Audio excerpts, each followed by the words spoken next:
사랑하는 여러분, 주님의 이름으로 또 주님의 그 은혜와 평강이 우리 모든 성도님들의 그 심령에 있기를 주님의 이름으로 축원합니다. 참으로 은혜가 필요한 때인 것 같습니다. 또 평강이 필요한 때인 것 같습니다. 코로나가 장기화되고 있고 언제 종식될지 모르는 그런 상황입니다. 이러한 상황 가운데 모든 목회자들이 마찬가지겠지만 저에게도 염려, 걱정되는 것이 있습니다. 그것은 우리 몸된 교회의 지체들이 그 믿음과 신앙을 잘 지키며 살고 있을까, 이런 염려가 되는 것이죠. 여러 통계로 이미 코로나 이후에 또 성도의 절반이 교회에 출석하지 않을 것이다, 이런 예측들이 있는데, 진실로 이 코로나 종식 후에 우리 교회의 모습은, 또 우리 한국교회의 모습은 어떻게 변할지 참 염려되고 기도해야 할 문제인 것 같습니다. 여러분, 이 코로나 시기 우리의 신앙, 믿음은 어떠합니까? 그리고 우리의 믿음의 모습, 또 이 신앙의 모습은 어떻게 드러나고 있습니까? 오늘 우리가 읽은 이 빌레몬서는 사도 바울의 인생에 녹아있는 그 위대한 복음의 진리가 잘 드러내고 있는 그런 서신인데요. 아주 개인적인 편지처럼 보입니다.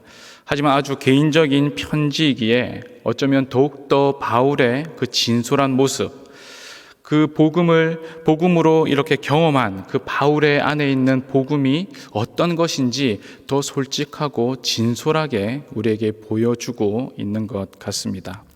오늘 이 시간 이 본문을 잠시 살펴보면서 이 시기에 우리 자신과 교회는 어떤 모습으로 빚어져야 할지 한번 돌아보기를 원합니다. 첫째로, 이 바울의 삶 속에 녹아있는 이 복음의 진리는 말이 아닌 행함의 본으로 그것이 드러났습니다. 오늘 1절에서 바울은 자신을 소개합니다. 그리스도 예수를 위하여 갇힌 자 된 바울. 잘 아시겠지만 바울은 자신의 많은 다른 서신에서 자신을 사도요, 또한 그리스도의 종으로 자신을 많이 소개했습니다. 그런데 오늘 이 빌레몬서에서만은 자신을 그리스도 예수를 위하여 갇힌 자 된 바울, 이렇게 소개하고 있는 것이죠. 이 이유에 대해서는 바울과 이 빌레몬의 관계를 조금만 살펴보면 금방 이해를 할 수 있는데요. 바울은 빌레몬과 이미 깊은 관계를 누리고 있었던 자입니다.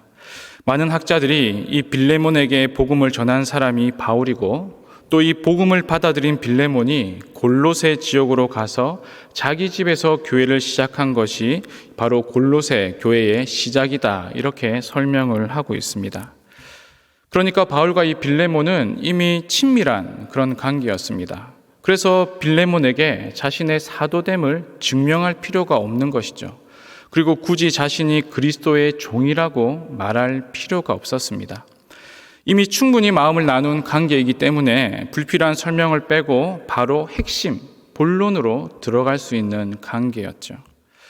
이처럼 바울이 자신을 그리스도 예수를 위하여 갇힌 자, 즉 자신이 그리스도를 위하여 지금 희생하고 있음으로 소개하고 있는 이유는 바로 빌레몬에게 희생을 권면하기 위함이었습니다. 왜 그렇습니까? 빌레몬은 오네시모라는 종의 주인이었습니다. 그런데 이 바울이 빌레몬을 향해서 오네시모라는 도망갔던 그 종을 다시 돌려보내면서 이 오네시모를 용서하고 그에게 자유를 허락해 달라고 요청하기 위해서 이 편지를 썼습니다. 그러면 빌레몬은 이 종을 자유케 하면 반드시 손해를 보게 되는 것입니다. 경제적인 손해는 물론이고 그의 평판에도 손해를 볼 것입니다. 또 오네시모가 돈을 훔쳐갔다면 그 돈은 이제 돌려받을 수 없게 그렇게 되는 것이죠. 그럼에도 바울은 빌레몬에게 너는 나를 위하여 이 편지를 받고 희생해야 할 것을 명하고 있습니다. 그리고 자신이 먼저 그리스도를 위하여 감옥에 갇히는 희생을 하였음을 밝히면서 이 권면을 하고 있는 것이죠. 사랑하는 여러분, 여기서 이 바울의 모습을 통해서 우리가 알 수 있는 것이 무엇일까요? 간단합니다. 바울은 멋진 말을 하는 사람이 아니라는 사실입니다. 성도를 그냥 바라보면서 희생해야 합니다. 손해봐야 합니다. 그것이 성도의 삶입니다. 그렇게 말로만 얘기하는 사람이 아니라는 것이죠. 바울은 희생이라고 말할 뿐만 아니라 지금 그리스도 때문에 감옥에 갇혀 희생하고 있는 사람이었습니다. 주님을 위하여 희생의 본이 된 자였던 것이죠. 그리고 자기의 희생을 근거로 지금 빌레몬을 향해서 너도 희생할 수 있고 희생해야 한다고 말하고 있습니다. 사랑하는 성도 여러분, 오늘날 아니요 예전부터 이 교회와 또 성도가 가장 오해받고 있는 것, 그리고 가장 많은 욕을 먹고 있는 것이 있다면 교회는, 성도는 뭘로만 똑똑합니까? 말로만 똑똑하다는 그런 오해와 욕을 많이 받았습니다. 말로만 착하죠. 말로만 선하다란 그런 평가를 많이 받았습니다. 그런데 여러분, 그것이 과연 오해일까요? 말이 많은 직업, 이 직종을 가진 사람은 입안이 쉽게 건조해진다고 합니다. 말이 많으면 내면이 쉽게 건조해진다는 것이겠죠. 많은 경험들이 있으실 겁니다. 저도 그런데요. 강단에서 또 아니면 여러 사역 가운데 말을 많이 하고 나서 돌아서면 어쩔 때 보면 내면이 공허할 때가 있는 것이죠. 그런데 여러분, 혹여 말만 있기에 내면이 메마르고 건조한 이 모습이 우리들의 모습은 아닐까 생각됩니다. 우리 교회의 모습은 아닐까 돌아보게 되는 것이죠. 성도 여러분, 여러분들의 내면은 지금 어떻습니까? 요한일서 3장 18절 19절에 이렇게 말합니다. 자녀들아, 우리가 말과 혀로만 사랑하지 말고 행함과 진실함으로 하자. 이로써 우리가 진리에 속한 줄을 알고 또 우리 마음을 주 앞에 굳세게 하리니. 사랑하는 여러분, 복음을, 참된 복음의 진리를 아는 자, 그리고 그 진리에 속한 자는 마땅히 그 복음이 삶으로 증명되고 드러나게 마련입니다. 그러한 자들은 시냇가의 심기운 나무요, 또한 물된 동상 같은 자에게 결코 메마르거나 건조할 수 없습니다. 만약 우리의 심령에 생기가 없고 메말라 있다면 두 가지일 것입니다. 첫 번째는 내 안에 있는 복음이 진짜 복음이 아니던가, 혹여 내가 말로만 살아가고 있기 때문일 것입니다. 참된 복음의 진리를 가슴에 품고 살았던 바울은 말로만 그의 믿음을 나타내지 않았습니다. 삶으로 또 본으로 그의 복음을 증명하였죠. 여러분, 이것이 살아있는 믿음이요 또 살아있는 신앙입니다. 오늘 이 바울 가슴 속에 있는 복음이 우리에게도 있는 줄로 믿습니다. 그런데 왜 우리는 생기가 없는 것일까요? 왜 마른 뼈와 같은 것일까요? 환경과 상황 때문이라고만 말할 수 있습니까? 여러분, 복음은 결코 메마를 수 없습니다. 복음은 결코 건조할 수 없습니다. 왜냐하면 복음은 하나님의 능력이기 때문이죠. 그리고 믿음은 반드시 역사와 기적을 일으키기 때문에 늘 생명력 있고 생동감 있는 게 복음입니다. 여러분, 그동안 우리가 너무나 잃어버리고 있었던 것은 아닐까요? 행함을 잃어버린 것은 아닐까요? 비대면, 거리두기, 이런 것을 통해서 우리가 많이 움츠려 들고 있었던 것은 아닐까요? 그러기에 더욱 우리의 심령이 메마르고 건조해지고 있는 것은 아닐까 생각합니다. 그러니 여러분, 다시 진리를 따라 행하셔야 합니다.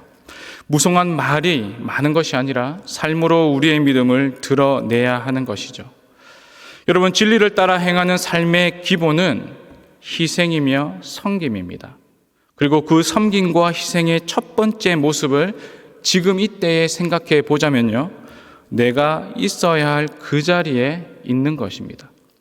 성도가 있어야 할 자리에 있는 것입니다. 그리고 교사가 있어야 할 자리에 있는 것이고, 그리고 중직자가 있어야 할 자리에 있는 것, 이것이 지금 이 시대의 희생이며 섬김입니다. 거리두기로 비대면으로 흩어지는 이때에 그럼에도 불구하고 내가 있어야 할 자리를 지키는 그것이 지금 필요한 희생이요 섬김이 아닐까 생각합니다. 그러한 믿음을 담은 행함은 여러분 반드시 역통케 하시는 하나님의 역사를 경험하게 됩니다. 하나님의 생명력, 하나님의 역사를 경험하지 못하는 이유, 바로 이것에 있는 것이죠. 코로나19 가운데 더욱 건조해지고 메말라지고 있는 우리의 심령에 내가 할 수 있는 그 자그마한 믿음의 행동으로 우리 자신과 우리 몸된 교회에 생명의 역사가 충만하고 샘솟길 주님의 이름으로 축원합니다. 두 번째로, 이 바울의 삶 속에 녹아있는 복음의 진리는 사랑으로 드러났습니다. 여러분, 1절과 2절에서 이 편지의 수신자가 누구인지를 우리에게 알려주는데요. 바로 빌레몬과 얍비아와 아키뽀와 또 내 집에 있는 교회, 이들이 바로 바울의 편지를 받는 수신자이다라고 말합니다. 여러분, 정통적으로 이 빌레몬과 얍비아와 아키포는 한 가족일 것이다, 이렇게 설명을 합니다. 빌레몬이 있고 빌레몬의 아내인 얍비아가 있고 그리고 장남이 아마 아키포일 것이다, 이렇게 설명을 합니다. 그런데 바울이 지금 빌레몬을 부르면서 수식어를 붙이는데요. 이렇게 붙입니다. 우리의 사랑을 받은 자요 동력자인 빌레몬. 여러분, 이 수식어는요, 빌레몬에게 참으로 뜻깊은 표현입니다. 왜냐하면 여러분, 빌레몬이라는 이름의 헬라어 뜻이 무엇인지 아십니까? 그것은 애정이 있는 사람, 사랑이 있는 사람이기 때문입니다. 사랑이 있는 사람의 뜻을, 그 사람의 뜻을 가진 이 빌레몬에게 지금 바울이 우리의 사랑을 받은 자요라고 이 사랑이라는 단어를 사용하며 그를 부르고 있는 것이죠.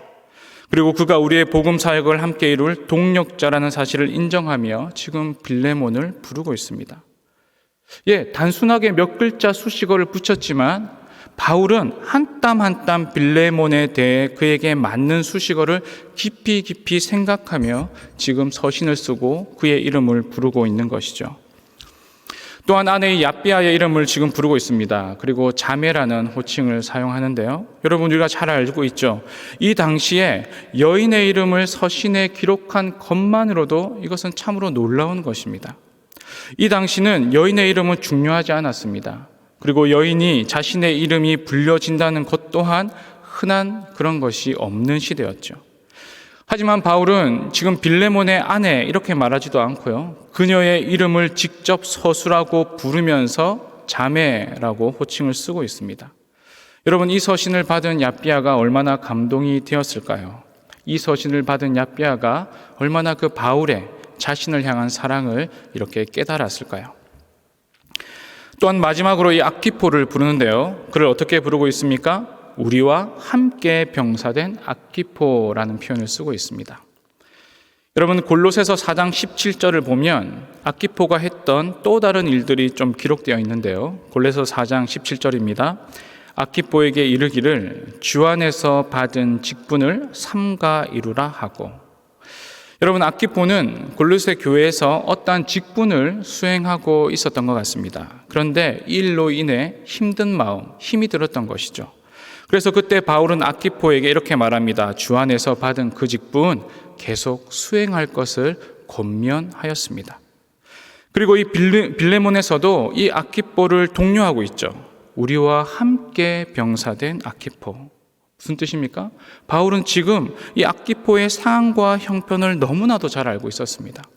그리고 그에게 믿음의 노장인 바울이 너와 나는 믿음의 전우다.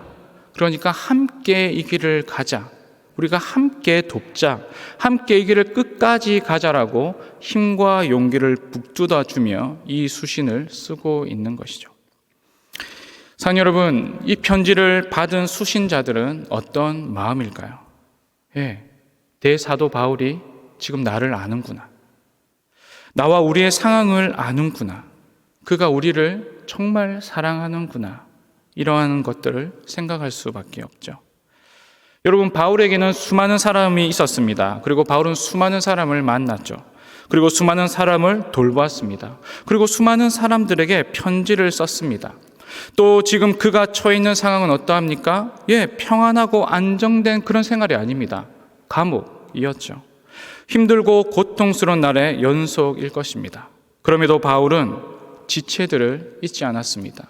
자기의 삶의 고달픔 때문에 그와 관계 맺은 지체들을 한순간도 잊지 않았다는 것입니다. 그들을 생각하며 할 수 있는 한 그들을 살피고 그들의 필요를 채우며 그렇게 편지를 써 나갔습니다. 감옥에 있지 않고 만약 바울이 자유인이었다면 어떻게 살았을까요? 우리는 상상을 할 수 있습니다. 이 바울은 그 지체들을 찾아갔을 겁니다. 방문하였을 거고 대면하였을 거고, 그래서 그들을 격려하고 필요를 채우고 상담하고 서로를 돌아보며 주 안에서 참된 교제를 지속적으로 했을 것입니다. 하지만 지금 갈 수 없으니까 그가 어떻게 합니까? 그는 끊임없이 그들을 위해 기도하며 편지하며 그들을 향한 사랑을 표현하고 있는 것이죠. 이러한 마음이 수신자 한 명 한 명을 표현한 이 수식어에 고스란히 담겨서 이들에게 전달되었던 것이죠. 바울이 이토록 자신이 처한 상황도 녹록지 않지만 이토록 지체들을 향해 그 마음을 쏟을 수 있는 이유가 무엇일까요? 다른 것이 없습니다. 사랑하기 때문이죠. 참된 복음의 진리 안에서 흘러나오는 그 사랑 때문에 이렇게 하는 것입니다. 빌레몬을 사랑할 수 있고, 빌레몬의 가정을 사랑할 수 있고, 골로새 교회의 사랑을 사랑할 수 있습니다. 뭐 때문에요? 그 복음의 진리 안에서 흘러나오는 그 사랑 때문에. 그리고 사랑하기 위해서 바울은 더욱더 그들을 알기 원했던 것이죠. 여러분, 모르면서도 가르칠 수 있습니다. 그리고 모르면서 구제할 수 있습니다. 그리고 모르면서 어떤 일을 함께 할 수 있습니다. 하지만 모르면서 상대방을 사랑할 수는 없습니다. 바울은 끊임없이 자신과 관계 맺은 지체들을 알기를 원했습니다. 이름을 기억하기를 원했고, 그의 필요가 무엇인지를 알기 원했고, 그가 좋아하는 것, 싫어하는 건 무엇인지 알기 원했고, 그의 형편과 상황을, 그리고 영적인 상태를 또한 알기 원했습니다. 여러분, 알면 용서할 수 있고, 알면 이해할 수 있고, 알면 더 사랑할 수 있게 되는 것이죠. 그리고 바울은 그가 할 수 있는 최선을 다해서 그들을 섬기려고 했습니다. 사랑하는 여러분, 우리가 더욱 사랑하지 못하는 것, 이해하지 못하는 것은 어쩌면 그를 알지 못하기 때문은 아닐까요? 사랑은 아는 것부터 출발하는 것이죠. 사랑하는 여러분, 복음의 진리를 아는 자, 참된 복음을 체험하는 자들마다 이러한 사랑이 흘러나야 합니다. 지체를 향한 끊임없는 사랑이 넘쳐나는 것이죠. 사랑할 수 없을 것 같은 사람일지라도 내 안에 있는 그 참된 복음에서 흘러나온 사랑이 그의 허물을 덮을 만큼 큰 사랑이기 때문에 원수 또한 사랑할 수 있습니다. 그래서 늘 사랑을 선택하며 사랑을 나누는 그런 은혜가 있는 것이죠. 제가 받은 선물 중에 참으로 잊혀지지 않는 선물 하나가 있습니다. 지난 예전 교회 사역할 때 일인데요. 제가 전도사 시절이었습니다. 그때 교회에 이렇게 폐지 줍는 할머니 성도님이 있었습니다. 저희 교회 그때 앞에 이렇게 폐지를 수거하고 이렇게 돈 주는 그런 곳이 고물상이라고 하나요? 그런 것이 있었기 때문에 몇 번 봤는데요. 이 할머니는 하루 종일 이렇게 폐지를 술에 끌고 와서 오후 5시, 6시가 되면 거기서 고물상에 이렇게 팔았습니다. 근데 여러분 아시나요? 그 수레에 폐지를 한가득게 탁 실으면 고물상에서 얼마를 쳐주는지 아시나요? 제가 그 당시만 해도 지금 한 10년 전인 것 같아요. 제가 우리 교회 한 6년 정도 있었으니까 그 당시만 해도 한 술에 가득하면 5천원을 주셨다고 했었습니다. 그렇게 하루하루 생계를 벌어가는 그 할머니신데요. 어느 날 저에게 오셨죠. 그리고 작은 봉투를 내미셨습니다. 그리고 말하기를 책 사보시라고, 그리고 좋은 목회자 되라고. 제가 염치 높게 그걸 이렇게 열어봤습니다. 이게 3만 원 들어있더라고요. 3만 원. 3만 원 뭡니까? 하루에 5,000원, 6일 동안 번 것이었습니다. 그때 제가 결심했습니다. 좋은 목회자 돼야겠다. 그래, 내가 이거 받고 좋은 목사 안 되고 좋은 목회자 안 되면 사꾼이지. 내가 좋은 목회자 돼야겠다. 그런데 여러분, 제가 그때 좋은 목회자가 되려고 다짐한 것은요, 돈 때문이 아니었습니다. 사랑 때문이었죠. 여러분, 사랑이 사람을 변화시킵니다. 사랑이 우리를 온전하게 합니다. 여러분들은 최근 언제 그런 참된 사랑을 받아보셨습니까? 그리고 언제 여러분 안에 있는 그 진실한 사랑을 나누어 보셨습니까? 참된 사랑의 그 교제를 한 적이 여러분 언제이십니까? 십자가의 무한한 사랑을 받은 성도 여러분, 우리 함께 사랑하기를 선택합시다. 그리고 자유롭게 대면하여 할 수 없지만 최선을 다해서 이 성도의 교제를 멈추지 않고 사랑을 실천하기를 원합니다. 그래서 우리 몸된 교회가 진실로 사랑으로 하나 되고 그런 사랑이 넘치는 그런 교회가 되기를 원합니다. 여러분, 우리의 모든 자들의 소망이 아닙니까? 사랑이 충만하게, 그래 사랑이라는 그 촉촉한 은혜의 강물이 우리 온 교회에 충만하여서 이곳에 들어오는 자들마다 사랑에 감동되고 은혜에 감동되는 것, 우리의 소망 아니겠습니까? 우리 그러한 것들을 위하여 힘써 사랑을 실천하고 기도하는 우리 모두가 되기를 주님의 이름으로 축원합니다. 세 번째로, 이 바울의 삶 속에 녹아있는 이 복음의 진리는 은혜와 평강에 대한 확신이었습니다. 바울은 3절에서 하나님 우리 아버지와 주 예수 그리스도로부터 은혜와 평강이 너에게 있을지어다 이렇게 말하면서 은혜와 평강이라는 단어를 사용하여 이 안부를 전하고 있습니다.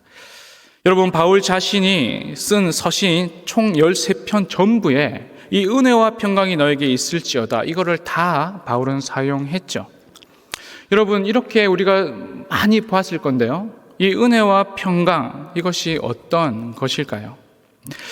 이것에 대해 이 로이드 존스 목사님이 그 본인이 쓴 에베소서 강해집에서 이것을 표현하는데 그것을 인용해서 한번 말씀해 드리도록 하겠습니다. 로이드 존스 목사님이 강해집에서 쓴 글입니다. 은혜와 평강이라는 말보다 우리의 믿음 전체에서 더 중요한 것은 없습니다. 은혜는 우리 믿음의 시작입니다. 평강은 우리 믿음의 마지막입니다. 은혜는 샘이요 원천이요 근원입니다. 바다를 굽이쳐 흘러가는 도도한 강물은 산 중에 있는 바로 그 특별한 근원에서 출발하는 것입니다. 그렇다면 그리스도인의 삶이 산출해내는 것은 무엇입니까? 평강입니다. 평강은 근원인 샘에서 출발한 물이 다다라야 하는 바다입니다. 은혜가 처음이고 평강이 끝입니다. 그러므로 은혜와 평강은 늘 성도의 삶에 있어야 합니다. 여러분, 참으로 멋진 표현 아닙니까? 은혜가 처음이고 평강은 끝이다. 평강은 바다, 그 드넓은 바다다. 모든 것이 은혜로부터 시작해야 하고 모든 것은 평강으로 끝나야 한다. 그리고 성도의 삶에 이 두 가지는 반드시 있어야 한다. 사랑하는 성도 여러분, 허물과 죄로 죽었던 우리들입니다. 은혜 없이는 아무것도 할 수 없던 자들이 우리들이었습니다. 그런데 그런 우리들에게 하나님의 은혜가 부어지고 복음의 빛이 비쳤습니다. 성부 하나님께서 창세전에 우리를 택하여 주셨습니다. 그리고 성자 예수님께서 이 구원을 이루시기 위해 십자가에 달려 죽으셨습니다. 그리고 성령 하나님께서 이 놀랍고 위대한 사실에 우리로 하여금 반응하게 해 주셨습니다. 이 모든 것이 은혜이며 우리가 이 은혜에 기여한 것은 아무것도 없는 것이죠. 그런데 이 놀라운 은혜가 우리 가운데 이미 들어와서 우리가 새 생명을 얻었다면 이 얻은 생명이 만들어내는 결과가 평강이어야 한다고 말하고 있습니다. 여러분, 이 평강은요, 단지 우리가 먹고 살만한 것, 우리를 위협하고 두렵게 하는 것이 없는 것, 자유가 구속되지 않는 것, 이런 것을 의미하는 평화와는 다른 것입니다. 이 평강, 이 샬롬이라는 것은 오직 하나님과의 관계 속에서 누리는 자유함이죠. 여러분, 바울은 지금 감옥에 갇혀 있습니다. 또 빌레몬이 있는 골로새 교회 또한 여러 가지 핍박 가운데 있었습니다. 그리고 그것이 점점 더 심해지고 있는 상황이죠. 도무지 평화로울 수 없는 그런 시기 세상이었습니다. 그런데 바울은 이러한 상황 속에서 은혜와 평강으로 안부를 묻고 또한 빌레몬은 그 은혜와 평강으로 인사를 받고 있습니다. 여러분, 형식적인 안부가 아니죠. 우리가 샬롬 이렇게 형식적으로 하는 거 아닙니다. 진실로 은혜와 평강이 무엇인지를 알기에 이것보다 서로의 안부를 나누고 축복할 수 있는 더 좋은 것이 없기에 지금 마음을 다해서 은혜와 평강을 전하고 있는 것이죠. 사랑하는 여러분, 은혜와 평강은 이 세상이 줄 수 있는 것이 아닙니다. 이 세상에 만들어낼 수 있는 것도 아니죠. 세상 사람들은 모르고 세상 사람들에게는 주어지지도 않는 것들입니다. 하늘에서 오직 성도에게만 주어지는 것이 바로 이 은혜와 평강이죠. 오직 하나님이 우리 가운데만 부어주신 것입니다. 그러하게 이 세상에서 겪을 수 있는 그 어떠한 상황보다 크고 높은 것이 주님이 주시는 은혜와 평강인 것이죠. 그리고 지금 그 은혜와 평강이 우리를 덮고 있습니다. 여러분, 이 성경의 말씀을 빌어 축복합니다. 은혜와 평강이 우리 모든 성도님들의 있기를 주님의 이름으로 축복합니다. 그리고 이 샬롬의 은혜가 날마다 우리 가운데 넘쳐나기를 주님의 이름으로 축복합니다. 그리고 이 어두운 현실 가운데 이 은혜와 평강의 빛으로 온 세상을 비추는 우리 모든 하나님의 백성이 되기를 주님의 이름으로 축원합니다. 사랑하는 여러분, 말씀을 맺겠습니다.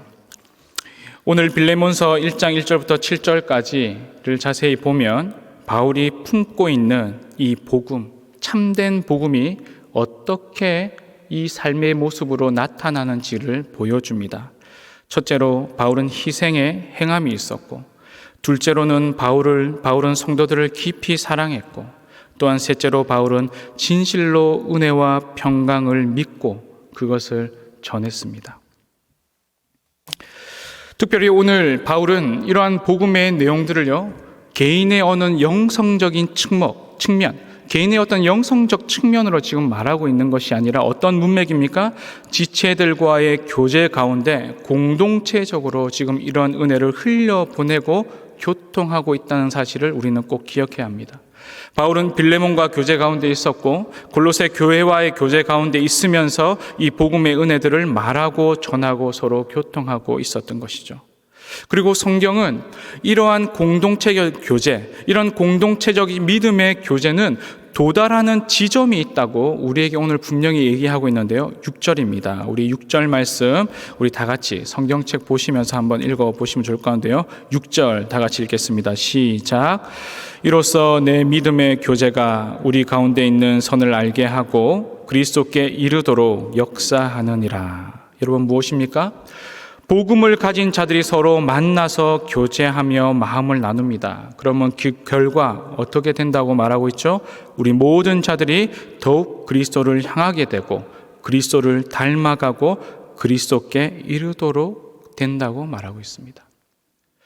여러분, 그렇기 때문에 교회 가운데 믿음의 교제가 상실되면 그는 교회라 할 수 없고 그리스도께 나아가지 못하게 된다는 사실입니다.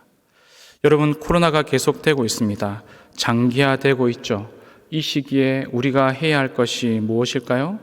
하나님이 우리에게 바라시고 원하는 것이 무엇일까요? 네, 여러 가지가 많을 것입니다.